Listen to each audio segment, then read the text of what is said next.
I asked 75,000 players to vote for which agent they hated the absolute most. They could find it overpowered, annoying, etc. Just what agent did you dislike playing against the most? Now, to no one's surprise, #1 spot actually landed on Breach, followed by Chamber, Killjoy, KO, and Fade. Those are the top 5, and they all have something in common. That's what we're going to talk about, because Reyna, Viper, Yoru, Cypher, Astra, Jet, Phoenix, Harbor, Sky, Raze, Brimstone, Sova, Sage, and Omen all fall quite short on the list compared to the rest. Reyna ties with Fade, same thing with Viper and Yoru, then it falls off pretty quickly. Now the thing is, Yoru can just feel frustrating to play against at low elo. Viper, similar, she's a very much divide and conquer type of player. If you don't know how to work as a team to destroy her, she will split up the agents. Reyna is very annoying at lower elo if you have a Smurf or someone who's god tier aim, because it just has so much carry potential, but the top 5 all have something in common, and that's what we're going to talk about today. Now, before getting into the video, let's be honest, this probably sounds a lot like you. I'm not Heartstuck Bronze. What are you talking about? It's literally my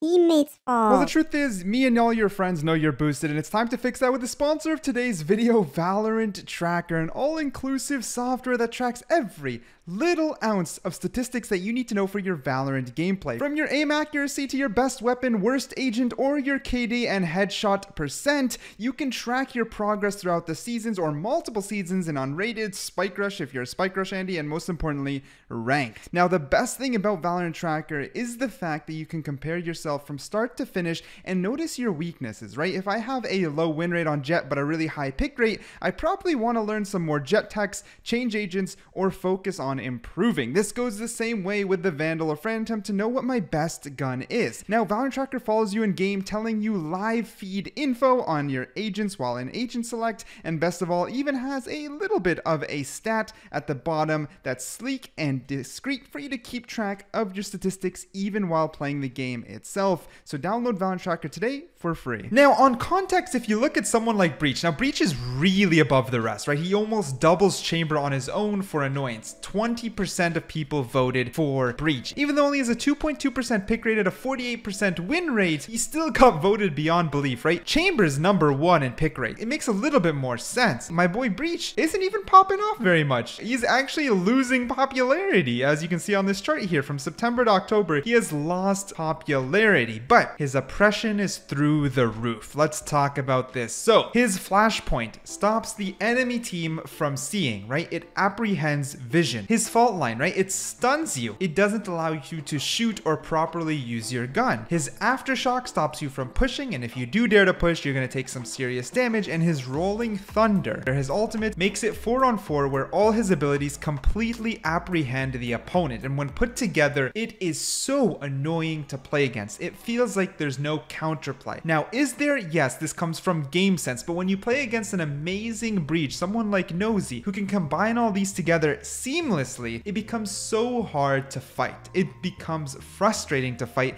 and it can feel unfair. If you get stunned and you can't shoot and he can headshot you, you feel like, what the hell? What was I supposed to do? If I get ulted and I can't run because the entire site becomes a rolling thunder, what do I do? That's his main annoyance, and all the top agents share something similar. Chamber follows through, but just a little bit more niche, right? His rendezvous allows him to displace himself too quickly, right? You feel like even if you played your positioning right, he has a safety net that can feel unfair. His trademark stops flanks. His headhunter opposes something like the economy, where you feel he might be too strong on eco rounds, and his ultimate, besides just being a one-shot, obviously also creates a slow barrier, making it hard to push. I would say Chamber, though, is 3 to 4, because the headhunter isn't that crazy, but it is frustrating when you're fighting a crazy Chamber, and he has a high win rate and a high pick rate, so it makes sense he comes second on the list. The other 3 are more relatable. For example, KO, right? His fragment stops you from pushing or adjusting in that area, or I guess playing in that area. Flash drive, you can't see. 0 point, you can't use abilities. Null CMD, which is his ultimate, same idea. No abilities, right? He's losing popularity. That's the thing. He is consistently losing popularity, yet he is still so high on the list because anything that apprehends the opponent's ability to play the basic game is annoying. Will you look at that? Fade comes up next. Fade has actually increased in popularity, but similar idea. What does Seize do? It knocks you to a certain area, stopping you from playing the proper game with the basic mechanics. Haunt, same idea. You're gonna have to adjust your aim or get pinged, which bonuses Prowler, which then hunts you down, which is oppressive. We're starting to understand this idea. Nightfall, similar to Breach, but a little bit less, I can't say less annoying. They're both pretty annoying, because if Nightfall hits you, you obviously know you lose like all your health and you're deafened for so long. Again, oppression is not fun to play against. Losing your audio cues, losing your basic abilities to play feels frustrating. So those become the top 5 most hated agents. It's all about oppression. If you think about it, let's go through the list real quick, okay? Omen has his blind, right? That's about it. That's the only thing that directly affects your agent, right? Only his blind, and it's probably one of the weakest blinds in the game. Sage can slow and wall, but we all know that the wall can be pretty,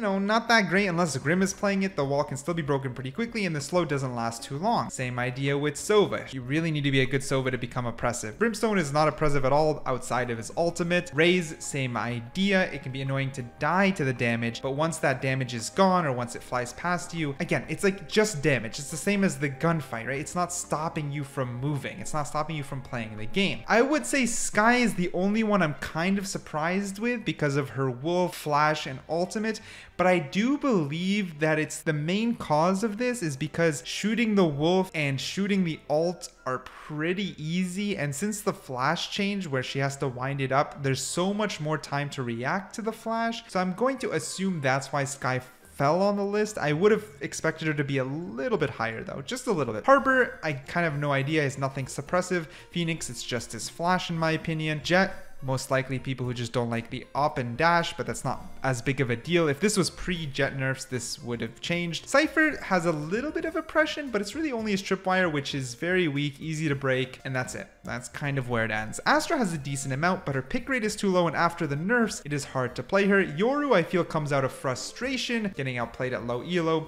and Viper's very much, again, a conquer. Bringing on 1v1s, hard to play for low elo. But those are the most hated agents. I'm going to quickly go over this Reddit post right here. Someone said, Breach is just crazy. This was 3 months ago. For context, I'm a Viper main and have never played Breach.